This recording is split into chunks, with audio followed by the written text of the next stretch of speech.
ابنك ظلم يا مصر، محتاج لك ما تخلينيش اتذل.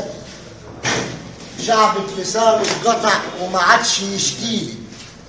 يا مصر متهانة صبري كرامتك مل، وولادك الخاينين يتباهوا فوق منك. برغيف يا حيلونة علشان نسد الجوع وانا مرتويش منك. 30 سنة فيكي والفرح عندك هم، واول ما نبنيكي نرصف شوارعك دم. مات الشهيد فيكي وتلف بترابك، وكسورك العالية صبحت رديف أحزان. الخوف ده من لونك وارسينه بالفدان. ازاي هنعطش حق وانا مروي من حرمان، وشبعت من ألمك؟ هو انت مش أمي؟ قلبي بيهواكي من رفرفة علمك. طب ليه بترميني؟ هو كمان ابنك، لكن عصا أمه سابك وهنت عليه، وبثروتك هيعيش. مهما تنادي عليه هو خلاص ناسي. فما تشغليش بالك بولادك المساكين، هتغيبي وتجيني وبخمرتك هسكر. أصل اللي مات فيكي مش مشكلة عسكر، ولا كلهم إخوان.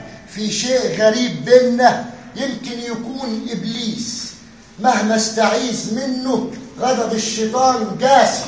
قلبه ما يرحمش والدم عنده رخيص، ويا دنيا ما تنخيش. أمك دي من ناسي، عمري ما يلزمنيش علشان تعيش هي. لما انت مكوية بتصدي ليه فاسي؟ ده العرض مش صايل، ما تدمريش روحك.